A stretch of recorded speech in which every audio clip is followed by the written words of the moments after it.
acá les damos sala y los vamos sumando. Bueno, yo les había comentado un poco, bueno, bienvenidos a todos, todas, todes, muchas gracias por acompañarnos. Les había comentado, les decía que bueno, la idea es generar un espacio de encuentro, de diálogo, si bien es académico, un poco más descontracturado, para poder pensar, ¿no?, y tensionar problemáticas en relación a la salud colectiva, a la crisis ambiental que nos toca en todos nuestros países y a escala global también, y también conocer estrategias, tejer redes internacionales, porque este, además de ser un panel virtual, es un panel internacional. Tenemos expositores de México, expositoras de México, de Colombia, de Paraguay. Así que nos parecía súper interesante conocer también otras experiencias, qué se está haciendo, qué se está pensando desde otras latitudes.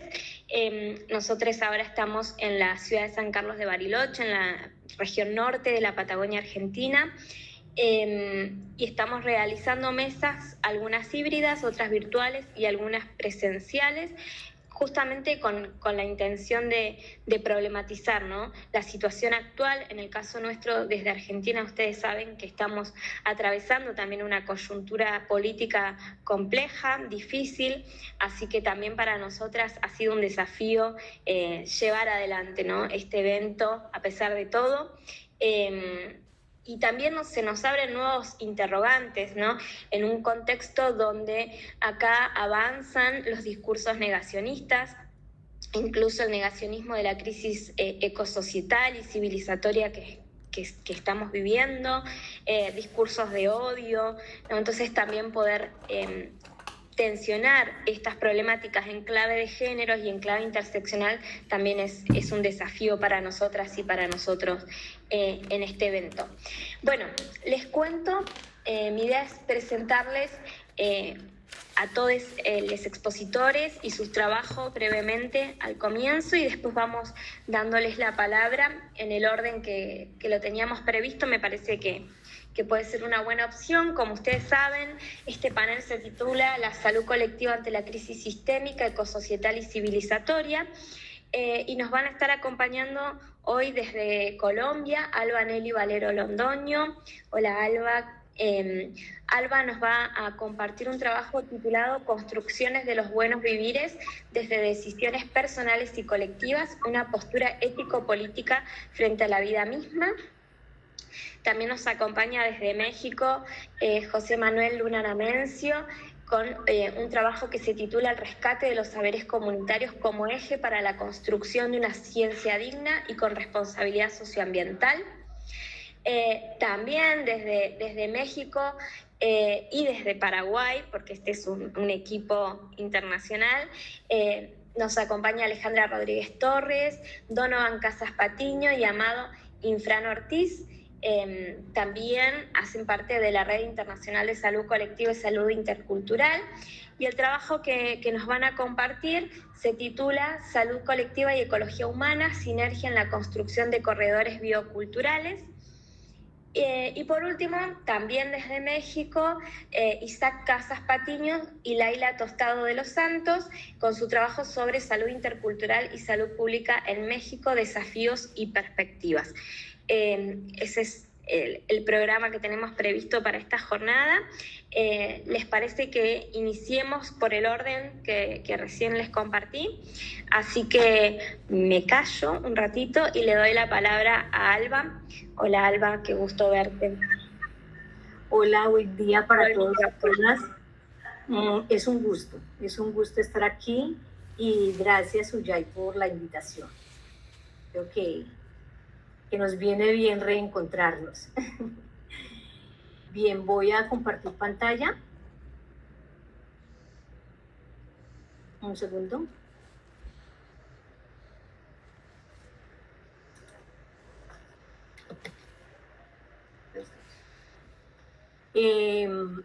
Bien, como lo dijo Suyay, esta ponencia se denomina Construcciones de los buenos vivires desde decisiones personales y colectivas.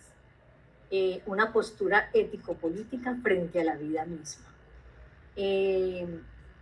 este tipo de reflexiones han surgido pues está en boga el buen vivir por todas partes, y hay unas reflexiones que hemos venido haciendo con algunas compañeras, amigas, y bueno, en los momentos también de soledad que han servido para pensarnos. Bueno, entonces partimos de elementos que todos y todas conocemos, y es que asistimos a una crisis civilizatoria en la que se evidencian signos muy fuertes, diría yo, de deshumanización y desnaturalización del modelo occidental antropocéntrico, que realmente desde muchos escenarios planteamos que se ha vuelto insostenible, que hay una falta de sustentabilidad global del crecimiento económico, que hay una creciente disparidad en la distribución social del crecimiento, que hay una persistencia masiva, gigante, de la pobreza a escala mundial. O sea, cada vez tenemos más poblaciones, más pobres económicamente, ¿sí? Es tanto el nivel de pobreza que tenemos una cantidad de población impresionante aguantando hambre en el mundo, ¿sí? Solo en Colombia en los últimos 2 años esto ha crecido, donde dicen que habían más o menos 2 millones de personas que se acostaban con hambre. Hoy se ha aumentado esta cifra y solamente comen una comida al día, escasamente, si pueden hacerlo, y si a eso le podemos llamar comida. Entonces, y el nivel de pobreza económica ha afectado a todos los niveles. Y hay una falta de asociación entre ese crecimiento económico que hay y el bienestar colectivo. O sea, no se piensa en el bienestar colectivo. Yo podría decir, esa dimensión de lo colectivo no existe en estos escenarios, ¿no? En otros lo tengo en cuestión. Bueno, entonces, todos estos elementos y muchos más, yo traje algunos centrales porque la idea es pasar rápido sobre esta primera parte en la medida que todos y todas estamos conectados con esta situación. Es necesario buscar nuevos paradigmas hacia el desarrollo, entendiendo este nuevo paradigma como una mejora sustentable y participativa en la calidad de vida de la población. O sea, necesitamos construir unos referentes que propugnen por la calidad de vida de la población. Claro, eso siempre dentro de unos límites de la capacidad de soporte de los ecosistemas, porque cada vez los alteramos más, Suyay al inicio de la presentación lo planteaba, y sin afectar también los derechos de las generaciones futuras a ese bienestar. Hoy, esta sociedad, estamos pensando en el presente y a nivel individual. Pareciera que no nos está importando qué pasa con las generaciones futuras. Y que ese nuevo paradigma, ese nuevo referente, tenga respeto por la diversidad cultural. Hay una serie de autores latinoamericanos que han empezado a escribir, o han estado escribiendo más bien, en torno a estos aspectos. Bien, hay una noción del buen vivir que tiene sus orígenes en el Sumac Causay o buen vivir en Ecuador y el Sumac Amaña, o vivir bien en Bolivia. Esos son como los referentes centrales de los orígenes del buen vivir. Y este aspecto hace parte, que es central, este paradigma hace parte de las constituciones de ambos países, tanto de Ecuador como Bolivia. No entramos en cuestión de cómo ha funcionado, no, ese no es como la intención acá, sino tenerlo como referencia que hace parte de sus constituciones políticas. Y el buen vivir proviene desde concepciones de sistema de vida tradicionales ancestrales de Abya Yala, que en este camino se han venido alimentando y han sido alimentadas y fortalecidas por diferentes aportes de autores y autoras de los mestizajes que somos en nuestra América. Eso también es muy importante ponerlo de presente, porque pareciera que nos quedáramos solamente con la visión indígena, ¿sí? Y hay una realidad, y es que muchos sectores de la población, de la academia política, vienen hablando de este asunto y personalmente considero que la academia ha aportado significativamente en esta construcción, que no podemos perder el origen, pero que en ese camino nos hemos ido sumando muchos y muchas. Y el buen vivir entonces se inscribe como una propuesta emergente que se ha ido construyendo como una alternativa a ese desarrollo rapaz que tenemos. Y se ha venido posicionando como una idea movilizadora que cuestiona al mundo tal y como está concebido, que objeta esta civilización a la que ha llegado la humanidad y que de muchas maneras propone una sociedad y civilización distintas. Esto me parece muy potente y muy potente como horizonte, pero también muy potente en el sentido de cuáles son las exigencias que esta idea movilizadora empieza a hacernos, ¿sí? Como humanidad. Esta propuesta se erige como contraria al crecimiento económico y de acumulación del sistema capitalista extractivista neoliberal. Se supone que desde esta concepción de los buenos vivires planteamos una alternativa a ese modo de vida que tenemos. Algunos autores plantean que será posible, que el buen vivir será posible pasando una etapa de transición hacia una nueva forma de vida, lejos del capitalismo depredador, donde la producción y el consumo tengan una armonía con la naturaleza. Esto en términos teóricos. Y las propuestas al desarrollo, alternativas al desarrollo, empujan en la dirección de una nueva civilización que veníamos diciendo en la diapositiva anterior. Ahora, tendríamos que empezarnos a cuestionar si este paradigma, esta propuesta se perfila, digámoslo así, en la dirección de una nueva civilización. ¿Cuáles son las demandas que hoy esa posibilidad nos hace a nosotros y nosotras como sujetos? Que al final, o después de la mitad de la presentación, vuelvo fuerte sobre eso. La pluralidad del pensamiento y de la vida se impone, se ha convertido en un imperativo ético. O sea, este asunto de lo plural ha tomado mucha fuerza. Y yo considero que esa fuerza tiene mucho que ver con el reconocimiento del intersomos y de las diversidades que nos habitan.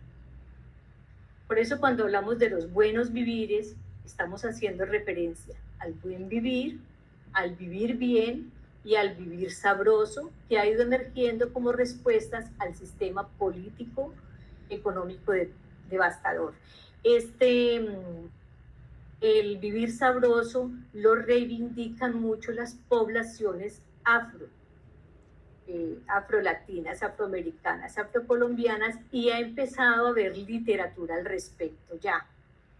No en el nivel de abundancia, por supuesto, que tenemos del buen vivir, ya empieza a haber unos marcos teóricos referenciales, que cuando uno mira de manera gruesa, de manera amplia, estaríamos hablando de esa misma perspectiva del buen vivir. Y entonces se erige como horizonte de posibilidad para construir mundos mejores, más humanos. El buen vivir, basado en la tradicional cosmovisión indígena de los pueblos andinos y amazónicos, se puede entender como un proceso encaminado a una mejora participativa de la calidad de vida de todas las poblaciones.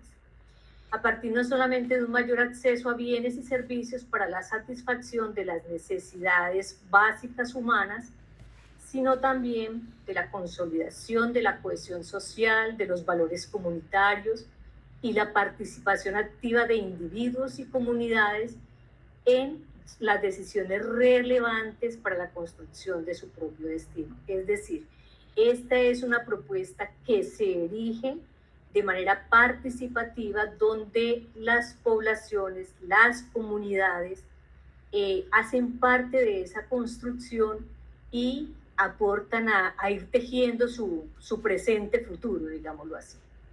Y siempre sobre la base de la equidad, con respeto a la diversidad. Bien, entonces podemos decir que el buen vivir es una aspiración histórica de los pueblos oprimidos, en la medida que es como la alternativa para salir de este sistema. Y no existe un buen vivir universal como un modelo, ¿sí?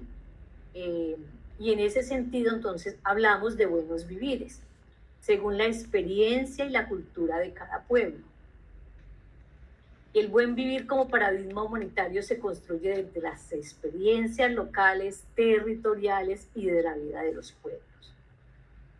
Es decir, que allí también hay un quiebre muy importante, porque no se teje desde la academia, no se teje desde los estados solamente, sino desde y para las comunidades.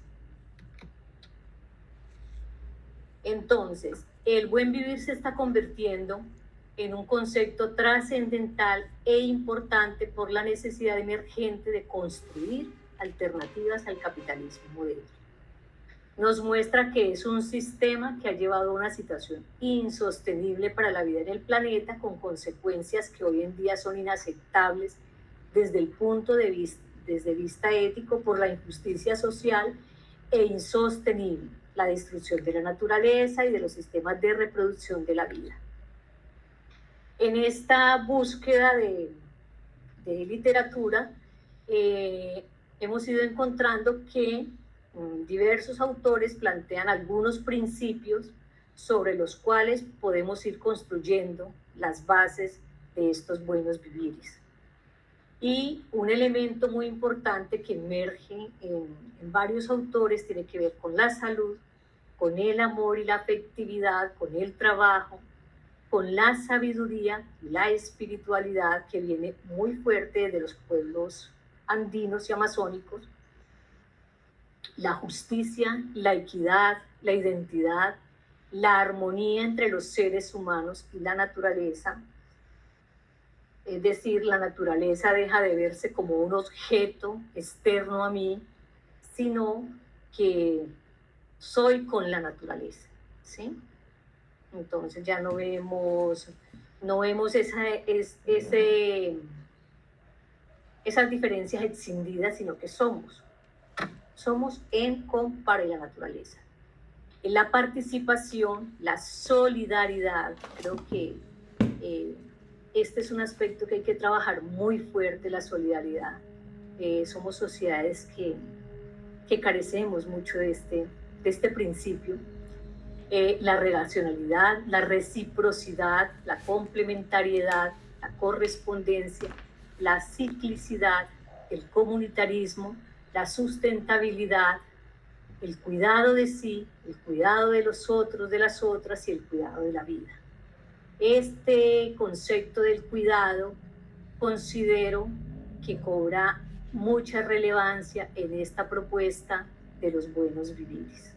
La interculturalidad, ahí vamos, podrán ir emergiendo más, pero esos son los que he ido como logrando recoger. Y entonces las construcciones a las buenos vivires son interdisciplinarias, participativas y sustentables.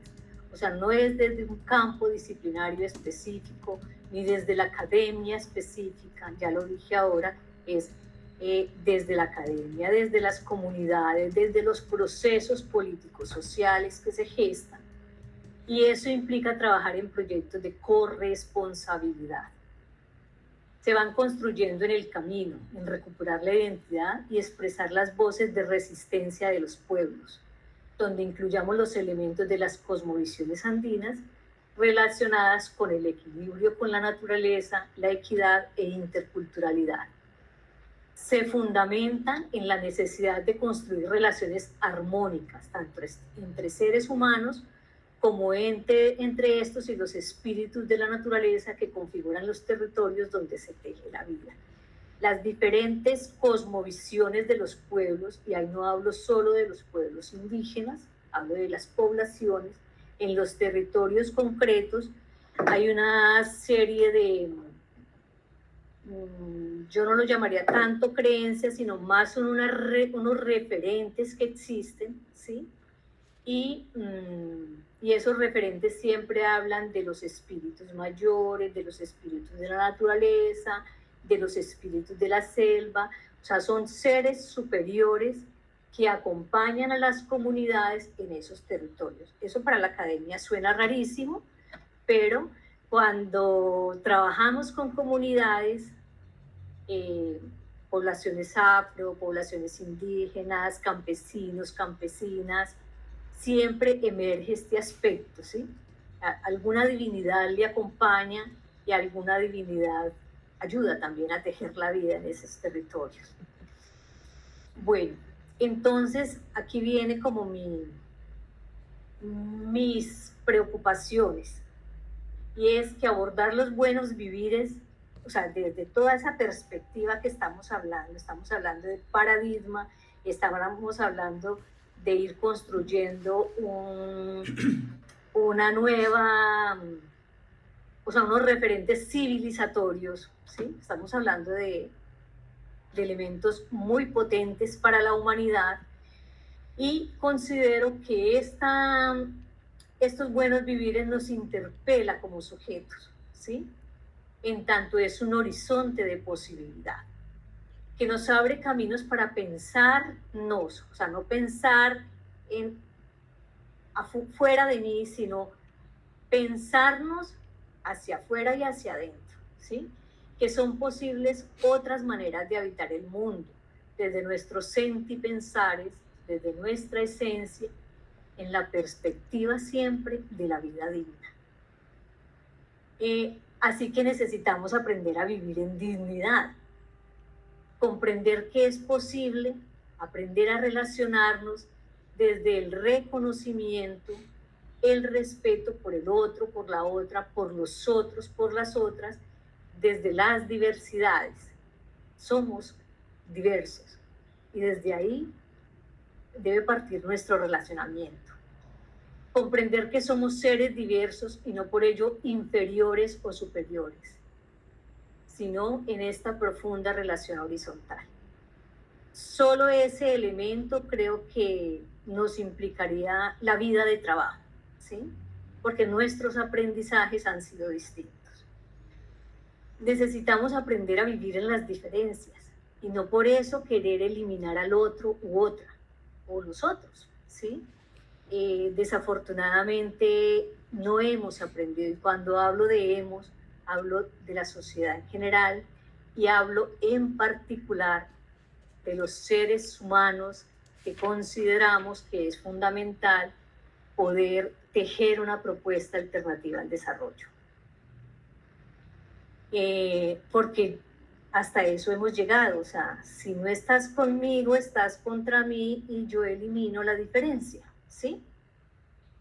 Necesitamos crecer como seres humanos, lograr altura en esta condición de humanidad, reconociendo las riquezas que hay en nosotros, en nosotras, en nuestros procesos, así como también reconocernos en los aspectos que necesitamos trabajar.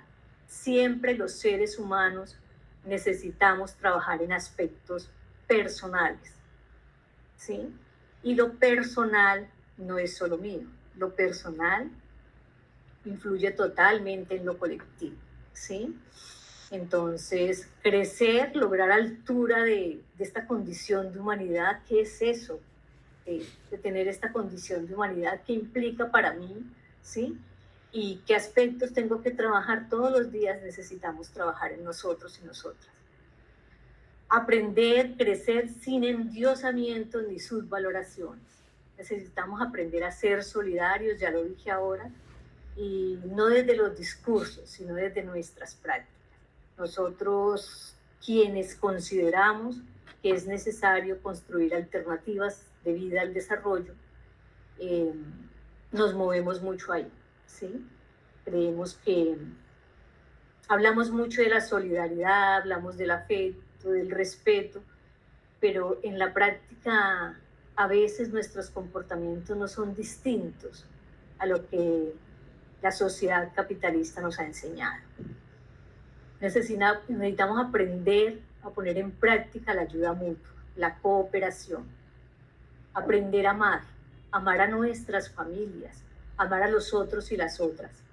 Necesitamos aprender a amar y respetar la vida. Aprender que el diálogo es la herramienta principal para tramitar nuestras diferencias, para gestionar nuestros conflictos. Muchas veces los conflictos en sí no se resuelven, ¿sí? Pero se pueden gestionar y hacer el mundo más liviano en ese sentido, la vida más liviana. No se trata entonces de negar los conflictos, sino de ocuparnos de ellos. Necesitamos aprender que las respuestas violentas a diferentes niveles no nos aportan nada, por el contrario, nos cargan, nos dañan como seres humanos. Y ahí es donde viene cómo es este asunto de tener esta condición de humanidad que me implica como sujeto. Necesitamos aprender a reconocernos en nuestros conocimientos, en nuestros saberes y prácticas. Reconocer que juntos y juntas podemos producir conocimientos. Necesitamos aprender a trabajar en la construcción cooperativa de los conocimientos y no en la competencia de quién sabe más. Todos y todas sabemos un poquito de algo y no sabemos todos de todo. Eso realmente para mí sería lamentable. Y yo creo hoy firmemente que si nos seguimos moviendo en esa línea, nos perdemos de mucha belleza del mundo. Bien, entonces si los buenos vivires emergen como alternativa al modelo de desarrollo capitalista, extractivista y neoliberal imperante, en el que el referente central es el desarrollo económico, la acumulación, concentración de riqueza, construir otros referentes pasan necesariamente por posicionarnos distinto en el mundo y no repitiendo estas formas de relación, dominación, mediadas por el dinero, la competencia, y pasar por encima de los otros y las otras, estableciendo relaciones verticales, creernos superiores, porque en ese caso lo que estaríamos haciendo realmente es repitiendo los mismos patrones de comportamiento que tanto cuestionamos. O sea que esta propuesta de los buenos vivires, de este paradigma de construir una nueva sociedad civilizatoria, pasa necesariamente por mirarme a mí misma, ¿sí? Por hacer ejercicios de introspección. Entonces, en ese sentido, los buenos vivires son también una decisión personal y colectiva. Son una postura ético-política frente a la vida misma. Esta es una construcción colectiva del conocimiento que vamos haciendo y la invitación es que podamos seguir tejiendo estas conversas para seguir tejiendo la vida, para seguir tejiendo los buenos vivires. Nuestras incoherencias. Voy a ir rápido porque ya me pusieron un mensajito. Ya llegó la alerta. Entonces, 2 ejemplos muy concretos voy a colocar aquí. Instituciones de educación superior que con mucho reconocimiento nacional e internacional, que de alguna manera se mueven en la perspectiva de ir construyendo los buenos vivires, ejercen maltrato laboral a su interior, ejercen violencias de género. Y el problema no es que se ejerza solamente, sino que además no permiten abordar estas situaciones. O sea, de eso no se habla. Otro ejemplo concreto son organizaciones sociales e indígenas con un nivel alto de reconocimiento, nacional e internacional también, donde propugnan muy fuerte por los buenos vivires y a su interior se ejercen violencias sexuales y violencias de género. Y tampoco se permite hablar del asunto internamente. Y obviamente hacia afuera menos se va a reconocer. O sea, de esos asuntos no hablamos, ese asunto no se toca, ¿sí? El ejercicio del poder. Entonces, somos pares cuando estamos como al mismo nivel, pero si me ponen un cargo superior, entonces aplasto el resto, ¿sí? Eso no es nada diferente al sistema capitalista, y esto lo vemos en muchas organizaciones. En la medida que vamos conversando con otras personas, esto emerge todo el tiempo, ¿sí? Entonces, esas cosas hay que revisarlas. Entonces, a partir de esas experiencias, consideramos que es necesario tejer comprensiones situadas de los significados de los buenos vivires, partiendo de que los buenos vivires son construcciones de todos y todas y no son construcciones de unos para las comunidades, sino que construimos con, desde y para las comunidades. Y aquí surgen unas preguntas. ¿Qué caminos y pasos hay que transitar para construir los buenos vivires? ¿Quiénes son o somos los sujetos que construyen o construimos los buenos vivires? ¿Desde qué lugares de enunciación de los sujetos se construyen los buenos vivires? ¿Dónde estoy parada políticamente, éticamente, ideológicamente, ¿sí? Para trabajar en estas construcciones de nuevos paradigmas para la sociedad. Entonces, a partir de lo expuesto, considero que debemos convocarnos a estar vigilantes de cómo estamos transitando esta condición de humanidad. Partimos de la postura feminista, de que lo personal es político y lo colectivo también es político. Esto me lo ratifica hace 3 días una gran amiga con quien compartimos el día, creo que 4 días. Entonces fue muy lindo volver a retomar este aspecto. Y hay que politizar la cotidianidad, hay que politizar la vida. Tenemos que trabajar por dejar de ser seres sujetos escindidos. O sea, de puertas para adentro una cosa, de puertas para afuera otra. Hay que trabajar en eso.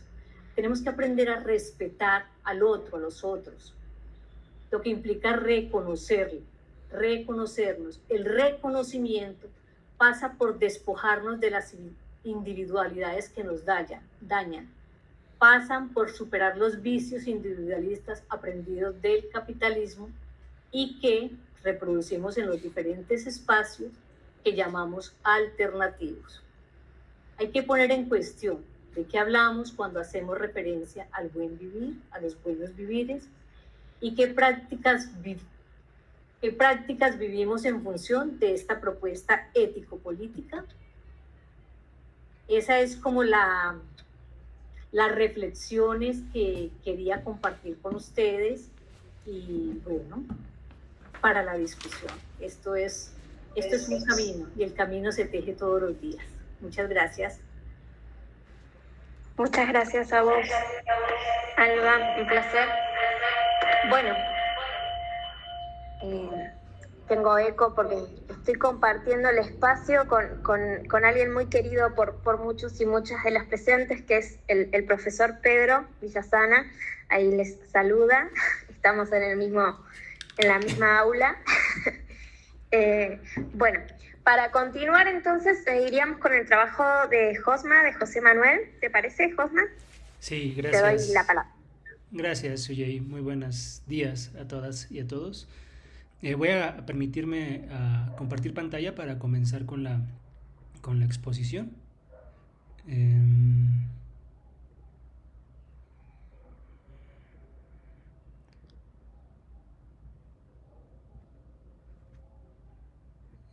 Si me ayudan a confirmar que se vea correctamente. Sí, se ve bien. Perfecto, pues muchas gracias. por la invitación a Suyei, muchas gracias a todos por estar acá en este foro sobre ética, salud colectiva y ambiente, sembrando semillas. La plática que preparé para compartir con ustedes el día de hoy, como bien ya anunció Suyei, lleva por título El rescate de los saberes comunitarios como eje para la construcción de una ciencia digna y con responsabilidad socioambiental.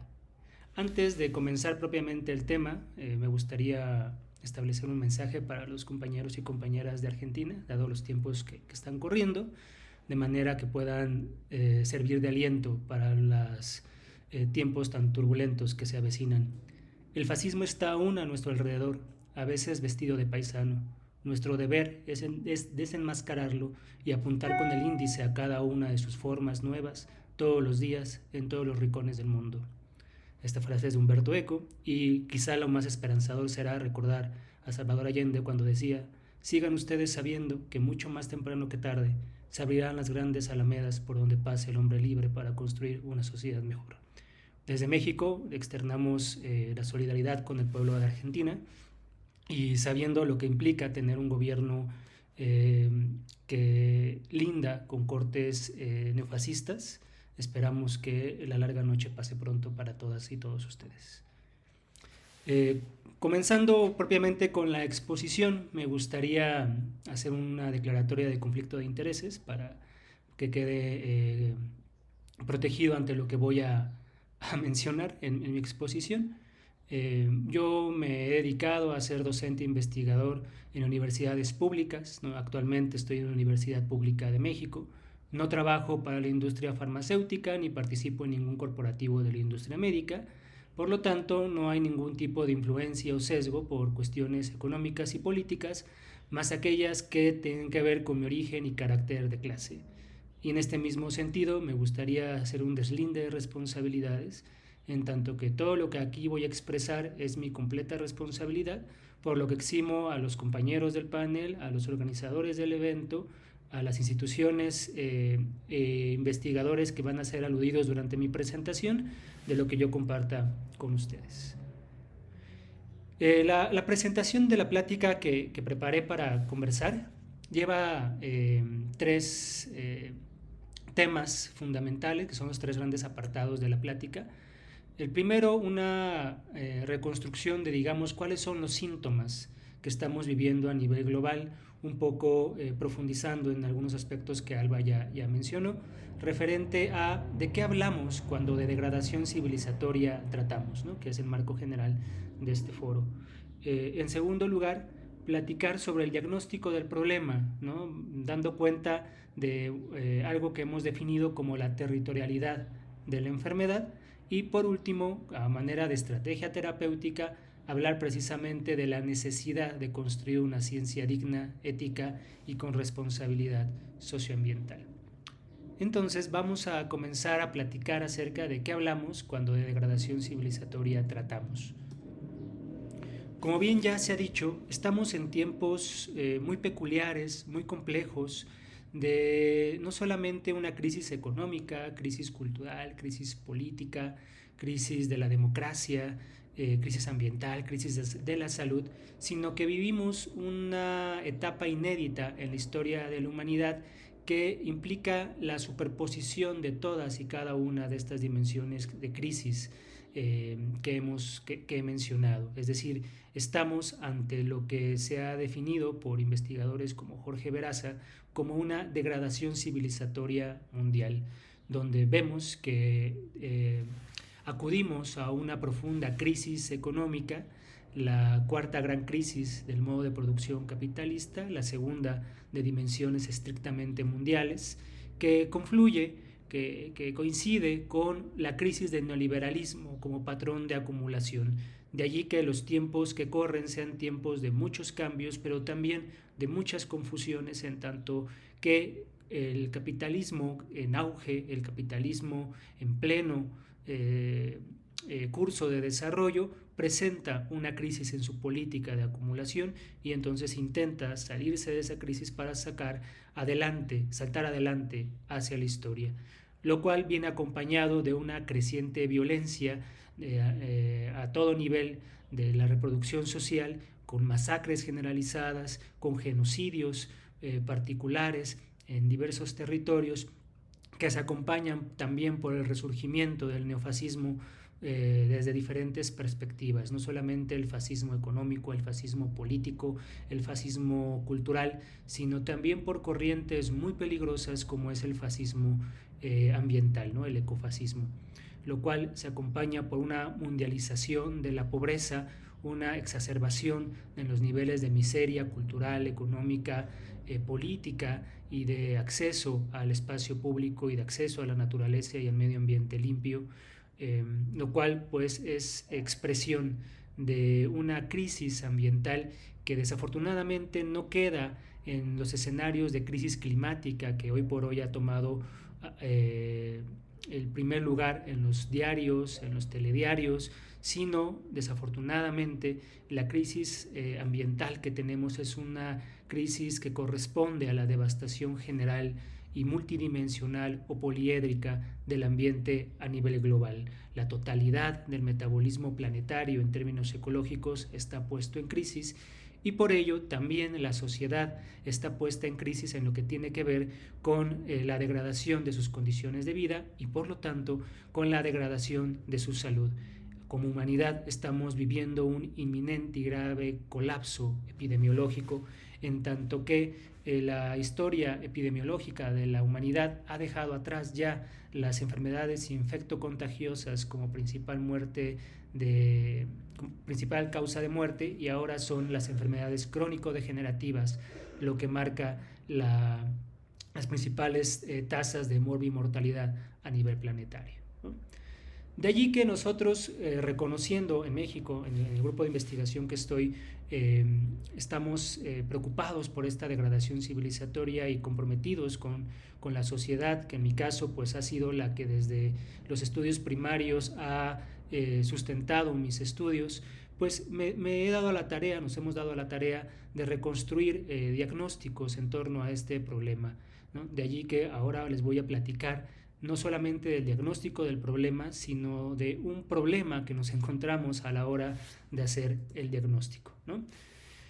En primer lugar, que a la hora de querer desde la academia reconstruir esta degradación civilizatoria que todos vivimos, que todos padecemos, que todos sufrimos, nos encontramos con que existe una subordinación del quehacer científico al capital, una subordinación de la ciencia al capitalismo y sobre todo una subordinación de la ciencia al neoliberalismo, una ciencia neoliberal en donde las prácticas académicas y científicas se caracterizan por una compulsión científica por la objetividad, negando todo tipo de carácter político de la ciencia, presuponiendo y alardeando la presunta objetividad de la ciencia, cuando en realidad testificamos que existe una ciencia neoliberal y mercenaria que produce una fragmentación del saber científico, donde existe también una tendencia a naturalizar todos los fenómenos sociales, a naturalizar al nivel, digamos, genético o epigenético los grandes problemas que atravesamos como civilización, con lo cual se mira de una manera destotalizada y fraccionaria y reduccionista, empirista, inmediatista los fenómenos sociales, negando toda posibilidad de realizar estudios críticos a profundidad, ¿no? Como parte de procesos de mercantilización del quehacer científico, en donde también existe como aspectos decisivos, definitorios. José Manuel, está muteado. Ok, voy a... ¿Ahora ya se escucha bien? Sí. Ok. Bueno, gracias. Entonces, el problema está en que existe una justificación de los científicos en torno a un uso irresponsable, no solamente de la ciencia, sino también al uso irresponsable de una tecnología que, al ser producto de estas políticas científicas emanadas del neoliberalismo, se caracteriza por ser una tecnología ambientalmente nociva y degradante de la salud. De allí que la tecnología sea esta aplicación perversa de un presunto conocimiento científico objetivo, pero que en realidad vemos que los intereses económicos y políticos están presentes, en tanto que es un tipo particular y acotado desarrollo tecnológico que apunta hacia la privatización y mercantilización de la vida, en tanto que tiene como fundamento generar ganancias y ganancias extraordinarias para los grandes capitales, ¿no? Lo cual además tiene que ver con el papel reaccionario de los científicos, no de todos los científicos, sino los que se autoproclaman como los científicos frente a los grandes problemas ambientales y las demandas sociales que enfrentamos como sociedad, ¿no? De allí que investigaciones críticas y comprometidas con la sociedad no tengan los foros, los recursos dentro de las instituciones públicas y sobre todo las privadas para desarrollar, difundir o problematizar los estudios críticos, lo cual pues expresa esta soberbia con los cuales se manejan los científicos a la hora de despojar no solamente al resto de compañeros de los medios sociales de producción del conocimiento, sino también de los propios saberes comunitarios. Tenemos y estamos ante un problema para diagnosticar las dimensiones problemáticas en términos sociales y ambientales que constituyen la degradación civilizatoria, este autoritarismo científico, un relativismo extremo donde lo multifactorial intenta explicar todo pero no explica nada, entonces todo se nos muestra como un todo complejo e imposible de investigar, ¿no? Esto es, digamos, el gran reto epistemológico a vencer desde esta ciencia crítica.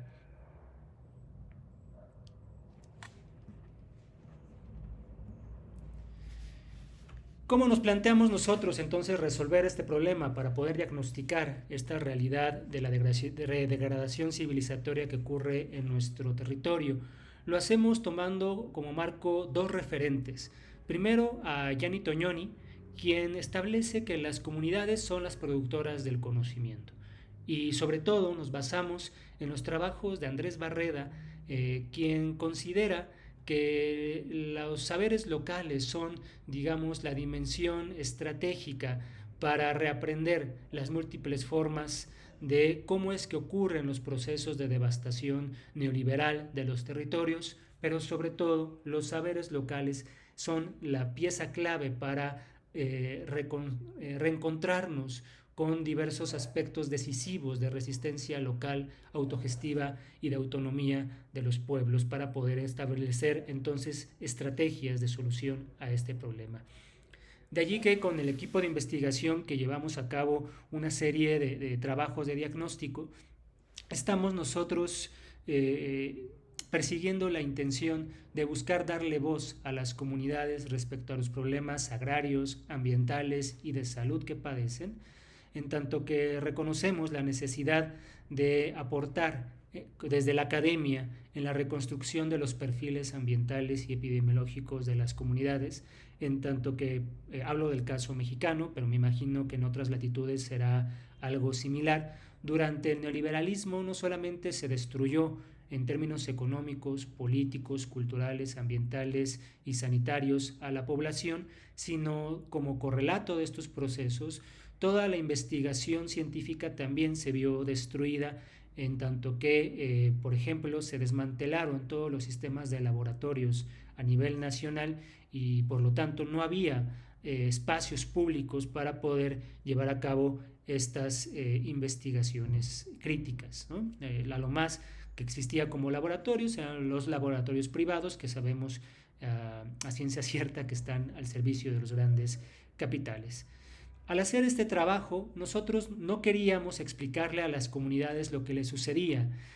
Digamos, tan solo pretendíamos ayudar a las comunidades, ponernos al servicio de las comunidades para acompañarlas y empoderarlas en el sentido de ofrecerles los medios para sistematizar toda la información y conocimiento que ellas ya tenían, que ellas ya tienen, ¿no?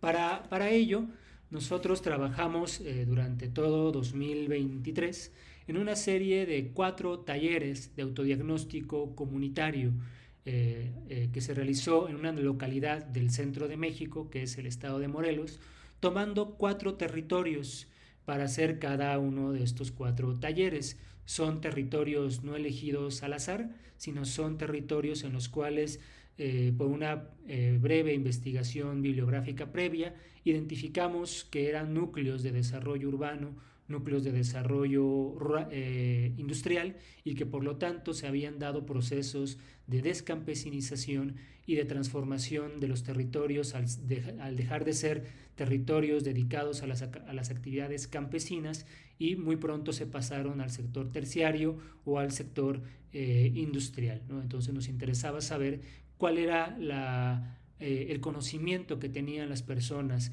tanto en términos de las transformaciones agrarias que ha vivido sus territorios, así como de las transformaciones industriales, urbanas, y qué efectos se habían visto en el ambiente y en su propia salud, ¿no? Para ello, en cada uno de estos talleres, que los llevé a cabo junto con una compañera de la Universidad Nacional Autónoma de México, la maestra Flor Gutfanjat, logramos platicar con diversos campesinos, ejidatarios, pero también con miembros de la sociedad que ahora se dedican a actividades comerciales, que trabajan en parques industriales, que se dedican a diversas actividades. En total, en los 4 talleres hubo una participación por encima de las 250 personas. Cada uno de los talleres, pues el número de asistentes era relativo a 80, 50, ¿no? Según el caso y la convocatoria para los talleres. ¿Qué encontramos en estos talleres de autodiagnóstico comunitario? Vimos cómo que a pesar de estar cada uno de los talleres llevados a cabo en territorios diferentes, alejados entre sí, compartían elementos comunes, no solamente entre ellos, sino elementos comunes a otros territorios, a otros estados del territorio mexicano que se encuentran alejados territorialmente por largas distancias. ¿Cuáles son estos elementos que comparten estos 4 territorios entre sí, que son los territorios donde se llevó a cabo los talleres y que a la vez se comparten con otras latitudes del territorio mexicano?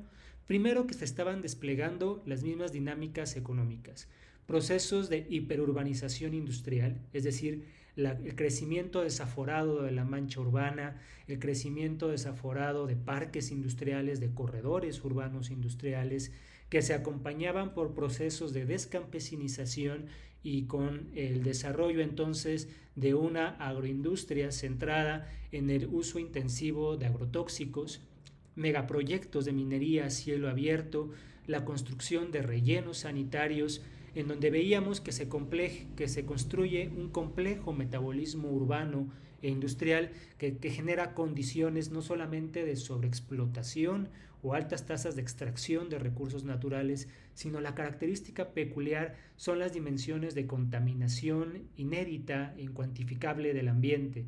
El agua, el aire y la tierra en estos territorios viven grandes escenarios de contaminación.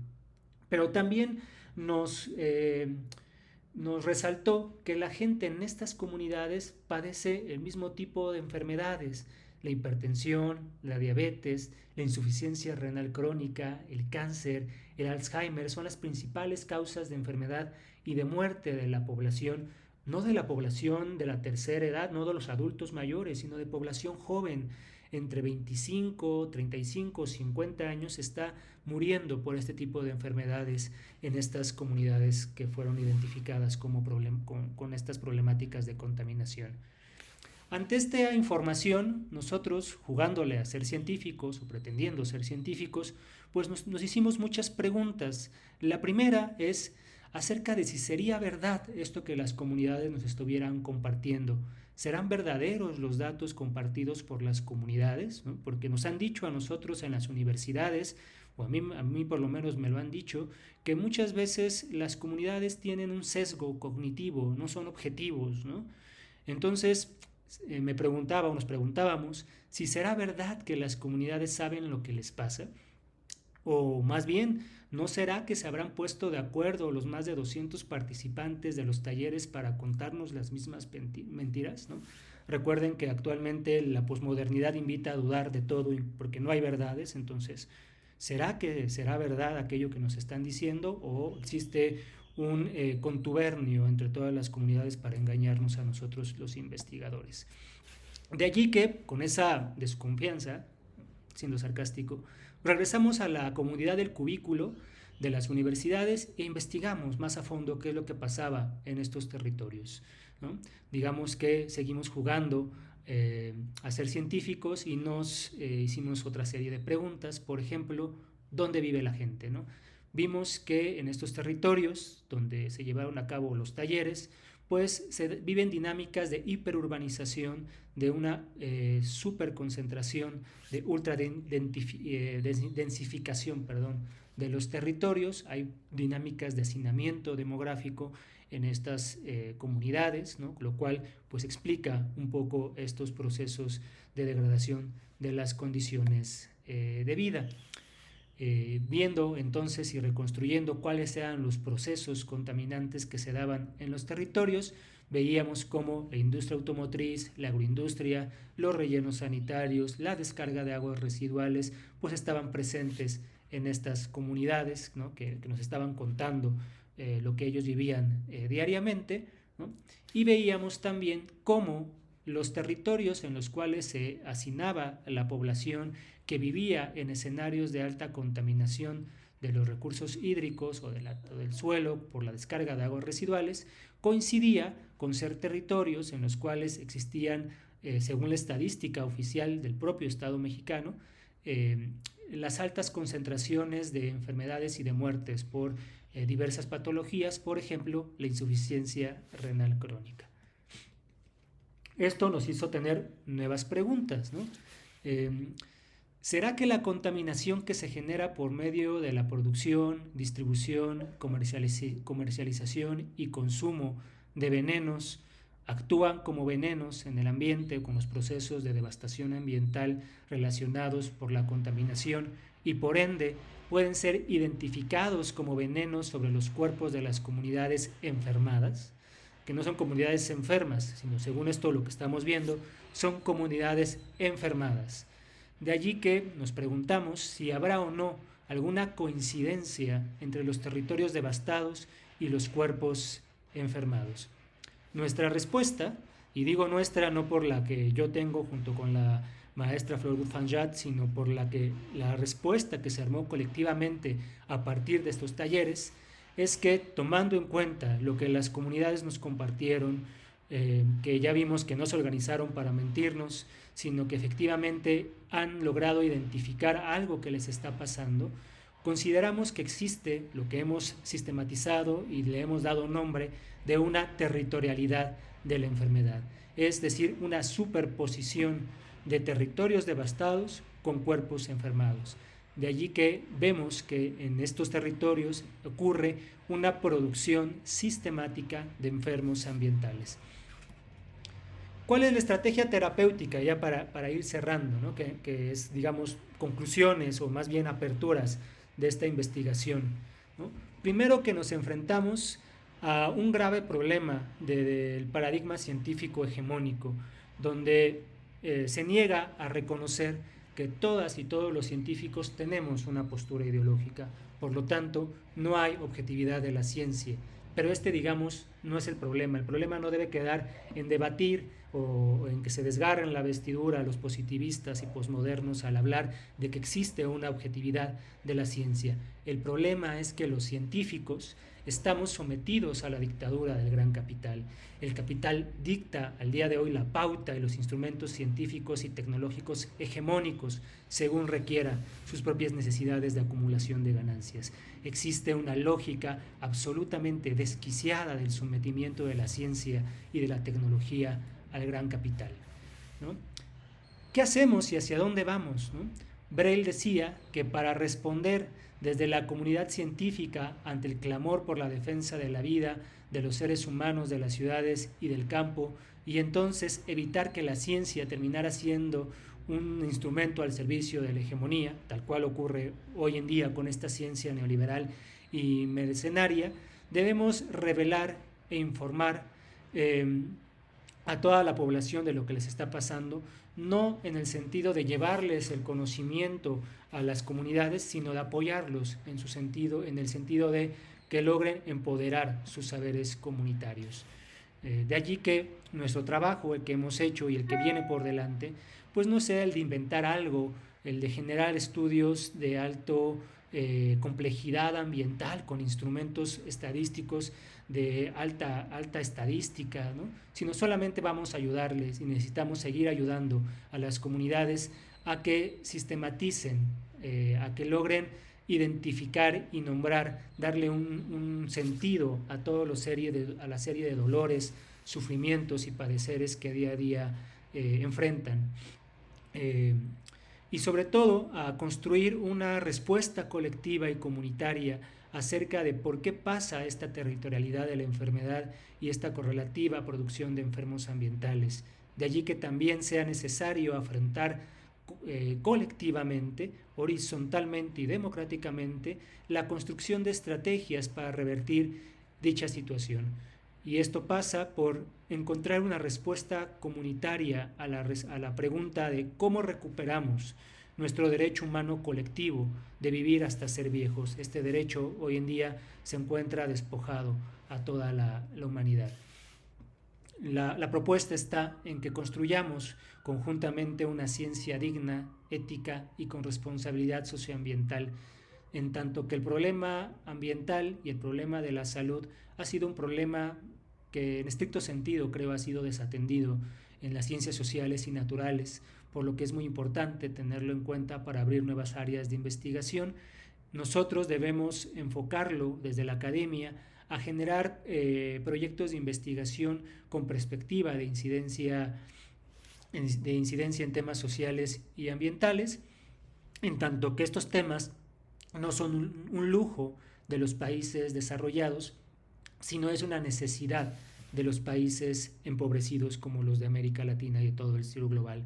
De allí que la lucha de la defensa de los territorios sea vista también como una lucha por tener cuerpos, mentes sanas, es una lucha por la vida, una lucha por el valor de uso, una lucha por los cuerpos, no de manera individual, sino los cuerpos entendido como un producto social comunitario, en tanto que nuestros cuerpos es el primer territorio que habitamos, que gestionamos y por lo tanto tiene que ser el primer territorio que defendemos. De allí que la ciencia, la academia deba denunciar en voz alta todas estas injusticias, realizando diversos diagnósticos en el marco de construir esta ciencia digna.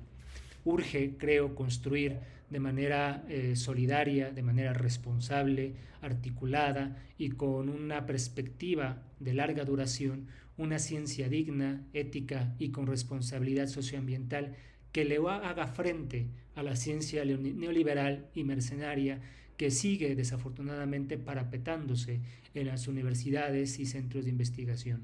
Pero si no avanzamos ya en la urgente construcción de este frente común de ciencia digna y ética, desafortunadamente los caminos de encontrarle respuestas y encontrar soluciones a esta degradación civilizatoria pues van a verse mucho más empantanados y complejos de lo que ya son, ¿no? Yo por eso celebro que se haya organizado este tipo de eventos para encontrarnos y acompañarnos, reconociéndonos como parte del mismo frente de lucha, ¿no?